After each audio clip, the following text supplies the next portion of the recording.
Во собранието започна расправата за дополнетиот предлог буџет за 2026 година. Министерката за финансии Гордана Димитриевска-Кочовска истакна дека мерките обезбедуваат макроекономска стабилност, фискална дисциплина и редовно сервисирање на обврските, вклучувајќи ја и еврообврзницата. Проектираниот раст на бруто домашниот производ е 3,8%, инфлацијата 2,5%, приходите 374,9 милиарди, а расходите 414,2 милиарди денари, со дефицит од 3,5% од бруто домашниот производ. Прифатени се 6 амандмани за инфраструктура, здравство, млади и безбедност.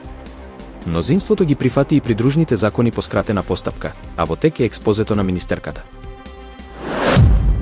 Министерот за економија и труд Бесар Дурмиши изјави дека нема да се носи одлука за минималната плата под притисок и дека таа ќе се утврдува исклучиво според законската формула. Според него, минималната плата се пресметува од 50% од просечната нетоплата и 50% од трошоците за живот. Усогласувањето ќе се случи во март 2026 година, кога минималната плата ќе порасне за приближно 1500 до 2000 денари.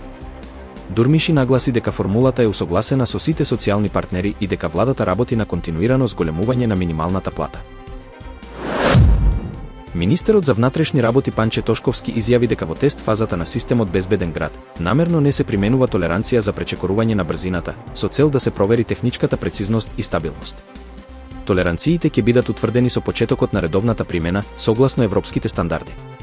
Системот регистрира брзо возење, поминување на црвено, непрописно паркирање и истечена сообраќајна дозвола. Тошковски нагласи дека целта не е казнување, туку превенција и спасување животи, без можност за човечко влијание во процесот. Министерот за надворешни работи и надворешна трговија Тимчо Муцунски оствари средба со министерот за надворешна трговија на Обединетите арапски емирати, Тани бин Ахмед Ал Зејуди, за време на неговата посета на ОЕ. Двајцата министри ги потврдија одличните билатерални односи и истакнаа дека постои значителен потенцијал за продлабочување на соработката, особено во економијата, трговијата и инвестициите. Подготвеност беше изразена и за соработка во инфраструктурата, енергетиката, туризмот и технологијата, како сектори од заемен интерес. Министерството за внатрешни работи апелира граѓаните за новогодишните празници целосно да се воздржат од употреба на петарди и пиротехнички средства, нагласувајќи дека тие не се играчки и представуваат сериозна опасност по животот и здравието, особено на младите.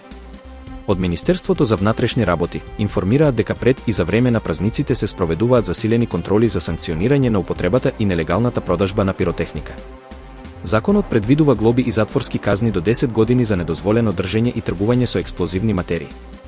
Апел упатија и до родителите да не купуваат пиротехника на своите деца и сите прекршувања да се пријавуваат на 192 или 112. Нивото на водата во Дојранското езеро е 102 см под договорениот минимум, покажуваат најновите мерења на Управата за хидрометеоролошки работи, додека Преспанското езеро е 4 см под апсолутниот минимум за декември. Во исто време, регистриран е пораст на водостојот кај повеќе реки, меѓу кои Вардар кај Јегуновце, Скопје, Велес и Демир Капија, како и кај Треска, Чиња, Црна река, Црн Дрим и Сатеска. Сепак, водостојот на Брегалница кај Берово и Пчиња кај Пелинце останува под просекот за овој период. Директоратот за радијациона и нуклеарна безбедност на Србија соопшти дека последните случувања во нуклеарната електрана Чернобил не представуваат закана за земјата и дека не е забележано зголемување на радиоактивноста. Според институцијата, вредностите на гамазрачењето се во вообичаени граници.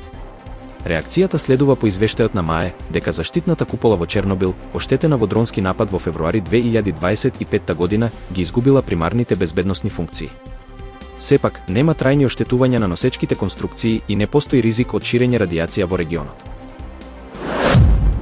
Гневот на грчките земјоделци ескалираше во хаос на Крит, каде беше парализиран меѓународниот аеродром Никос Казанџакис во Ираклион, откако демонстрантите упаднаа на аеродромската платформа и ги блокираа летовите. Во Ханија избија жестоки судири со полицијата, при што беа повредени најмалку 2 лица, а полицијата употреби солзавец. Причина за протестите е големото доцнење на исплатата на земјоделските субвенции поради ревизија на сомнителни барања. Земјоделците предупредуваат дека се на рап на банкрот и најавуваат продолжување на блокадите низ цела Грција. Шпанија денеска се соочува со најголемиот штрајк на лекарите во последните 30 години. Медицинскиот персонал во Андалузија стапи во 4-дневен штрајк од 9 до 12 декември, незадоволен од предложените законски реформи за условите за работа во јавното здравство. Синдикатите предупредуваат на пренатрупаност, недостиг на кадар и укинување на клучни работнички права. Болниците ќе работат со капацитет како за државен празник, додека итните служби, интензивната нега и породилиштата ќе функционираат нормално. Неитните прегледи и интервенции ќе бидат одложени. Командантот на британската кралска морнарица, адмирал Гвин Дженкинс, предупреди дека Велика Британија мора сериозно да ја зајакне одбраната или ризикува да ја изгуби стратегиската предност во Атлантикот, поради засилените руски инвестиции во морнарицата. Тој наведе дека руските упади во британските води се зголемени за 30% во последните 2 години. Владата најави зголемување на трошоците за одбрана на 5% од бруто домашниот производ до 2035 година и нова програма Атлантски бастион за заштита на подводни кабли и гасоводи со помош на автономни системи и вештачка интелигенција. Украина подготвува ревидиран мировен план за прекин на војната со Русија, кој ќе биде доставен до Белата куќа, со цел да се избегнат територијални отстапки, објави BBC. Председателот Володимир Зеленски изјави дека предлогот може да биде испратен уште денес, 9 декември.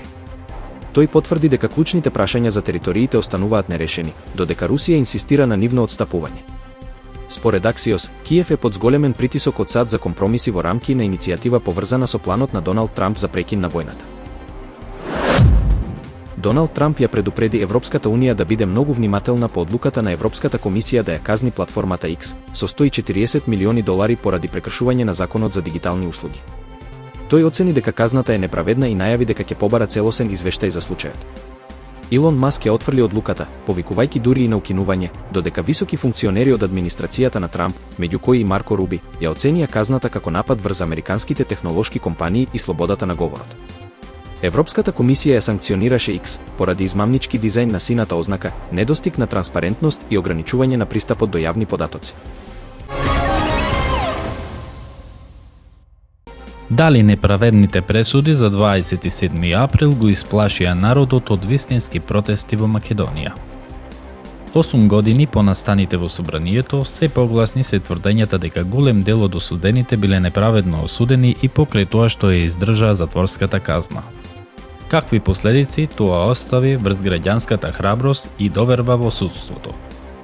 27 април 2017 година. Според судството, тоа е датум што за секогаш ќе остане запаметен како ден на насилство, хаос и политичка пресметка во Македонското собрание, а за поголемиот дел од граѓаните, пркос кон неправдата што му се случува на македонецот.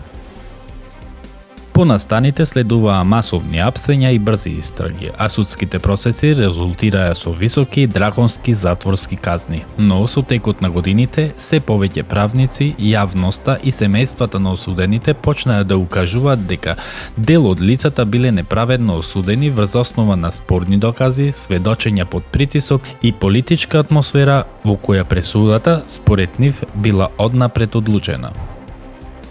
Некои од осудените целосно издржаа казната, иако подосна дел од предметите биле враќани на повторно судење, а дел од казните беа намалени. Узаконетата амнестија за некои учесници дополнително ја разниша довербата во консистентноста на правдата, зашто некои беа амнестирани, а други останаа зад решетки. За тие што ја поминаа младоста во затвор, правдата велат дојде, но предосна. Или пак за некој воопшто и не дојде. Кога имате случаи каде луѓе издржуваат долги затворски казни, а подоцна се отворат сериозни сомнежи за начинот на кој биле осудувани, тоа класично се смета за можна судска неправда. Тоа остава трајни последици и врз поединците и врз општеството.